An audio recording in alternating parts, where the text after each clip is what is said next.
बोलो संतोषी माता की जय हो।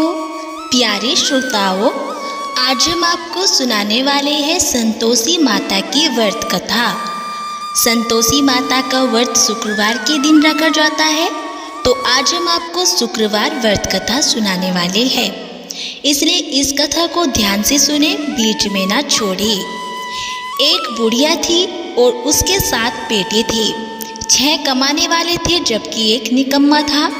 बुढ़िया अपने 6 बेटों की रसोई बनाती और भोजन कराती, और उनसे जो कुछ चूटन बचती वह 7वें बेटे को दे देती थी। एक दिन वह पत्नी से बोला कि देखो मेरी माँ को मुझ पर कितना प्रेम है। उसकी पत्नी बोली, क्यों नहीं, सबका झूठा जो तुमको खिलाती है। वह बोला कि ऐसा नहीं हो सकता है, मैं जब तक अपनी आंखों से न देख लूँ तो मैं मान नहीं सकता हूँ। बहू हंसकर बोली कि देख लोगे तब तो मानोगे। कुछ दिन बाद त्योहार आया और घर में 7 प्रकार के भोजन और चूरमे के लड्डू बने। वह जांचने को सिर दुखने का बहाना कर पतला वस्त्र सिर पर ओढ़े रसोई घर में सो गया, और वह कपड़े में से सब देखता रहा।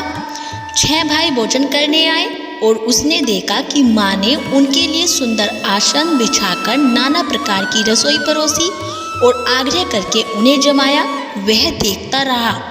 उसके 6 भाई भोजन करके उठे तब माँ ने उनकी झूठी थालियों में से लड्डुओं के टुकड़े उठाकर एक लड्डू बनाया और झूठन साफ कर बुढ़िया माँ ने उसे पुकारा कि बेटा तुम्हारे 6 भाई भोजन कर गए हैं, अब तू ही बाकी है, उठ तू कब खाएगा।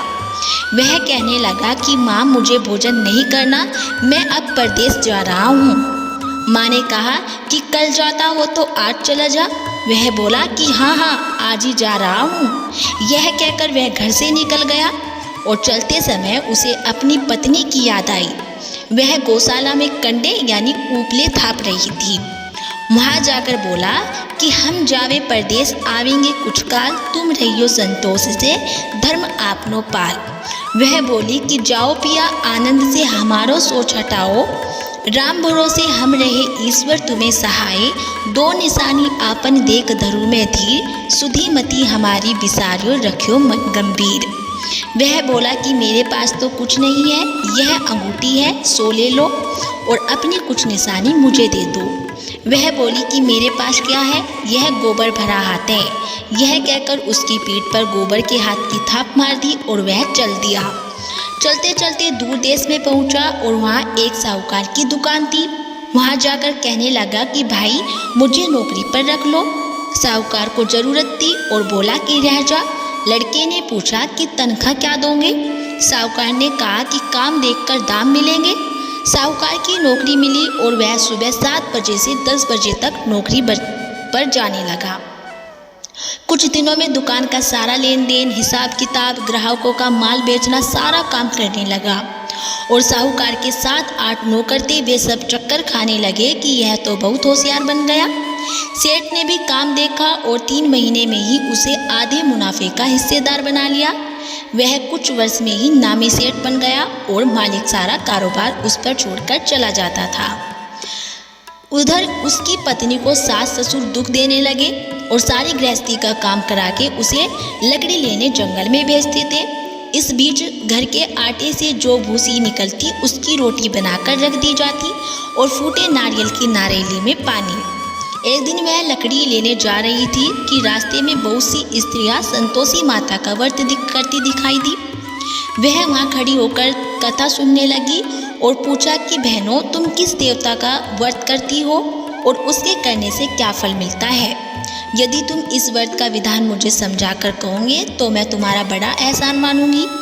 तब उनमें से एक स्त्री बोली कि सुनो, यह संतोषी माता का व्रत है और इसके करने से निर्धनता दरिद्रता का नाश होता है और जो कुछ मन में कामना हो सब संतोषी माता की कृपा से पूरी होती है।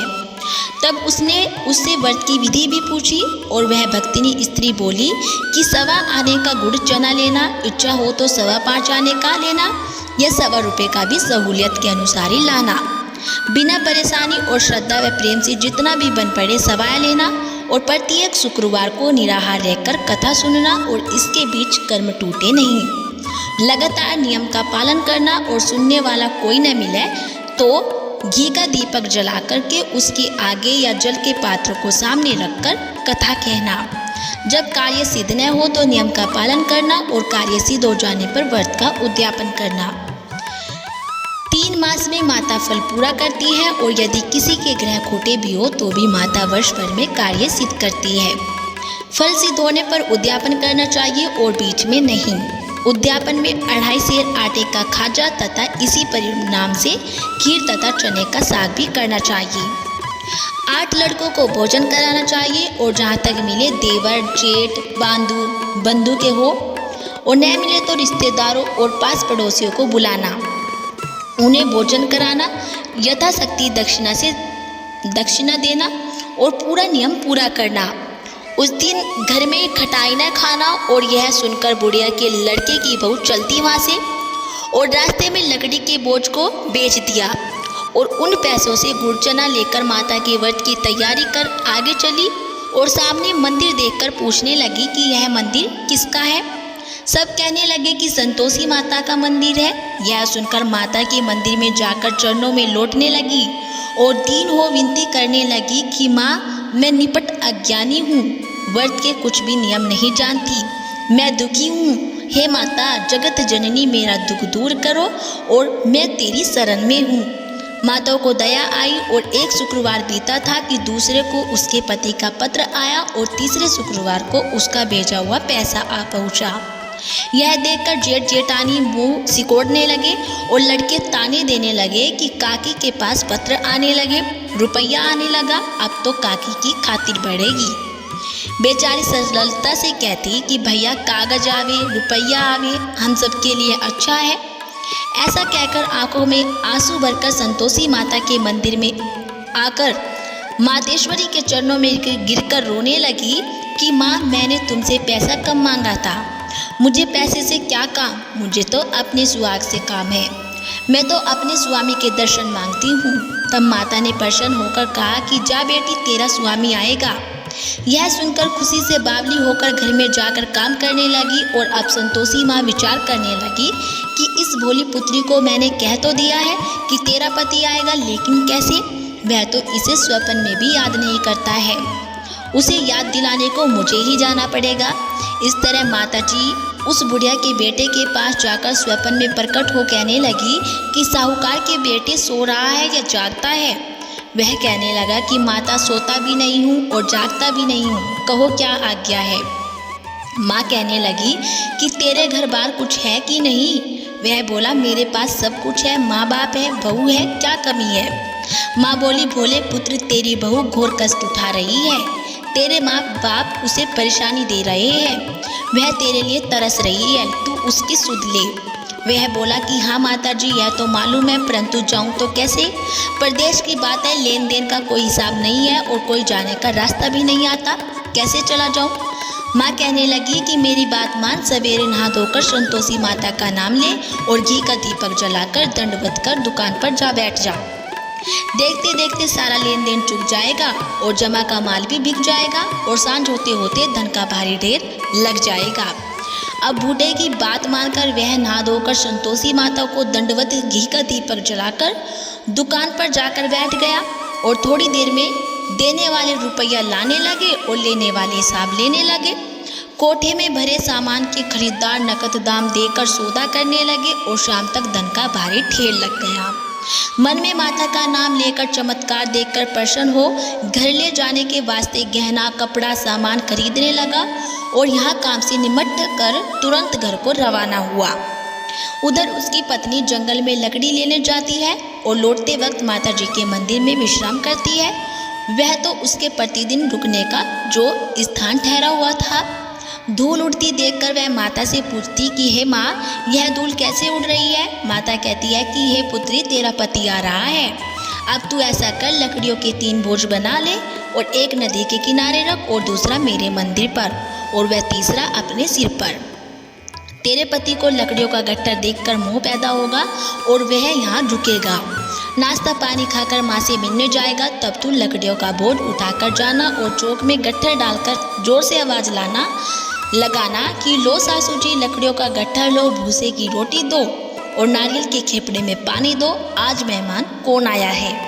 माता जी से बहुत अच्छा कहकर वह प्रसन्न मन से लकड़ियों के 3 गट्ठर बनाई, एक नदी के किनारे पर और एक माता जी के मंदिर पर रखा। इतने में मुसाफिर आ पहुंचा और सूखी लकड़ी देखकर उसकी इच्छा उत्पन्न हुई कि हम यहीं पर विश्राम करें और भोजन बनाकर खा पी कर गाँव जाएं। इसी तरह रुककर भोजन बनाकर विश्राम करके गांव को गया और सबसे प्रेम से मिला और उसी समय सिर पर लकड़ी का गट्ठर लिए वह उतावली सी आती है और लकड़ियों का भारी बोझ आंगन में डालकर जोर से 3 आवाज देती है कि लो सासू जी, लकड़ियों का गट्ठर लो, भूसी की रोटी दो, आज मेहमान कौन आया है। यह सुनकर उसकी सास बाहर आकर अपने दिए हुए कष्टों को भुलाने के लिए कहने लगी कि बहू ऐसा क्यों कहती हो, तेरा मालिक ही तो आया है, आ बैठ, मीठा भात खा, भोजन कर, कपड़े गहने पहन। और उसकी आवाज़ सुनकर उसका पति बाहर आता है और अंगूठी देखकर व्याकुल हो जाता है। माँ से पूछता है कि माँ यह कौन है। माँ बोली कि बेटा यह तेरी बहू है, जब से तू गया है तब से सारे गांव में भटकती फिरती है और घर का कामकाज कुछ नहीं करती, 4 पैर आकर खा जाती है। वह बोला कि ठीक है माँ, मैंने इसे भी देखा और तुम्हें भी, अब दूसरे घर की ताली दो, उसमें रहूँगा। माँ बोली ठीक है, जैसी तेरी मर्जी। तब वह दूसरे मकान की 3री मंजिल का कमरा खोलकर सारा सामान जमाया और एक दिन में राजा के महल जैसा ठाट बाट बन गया।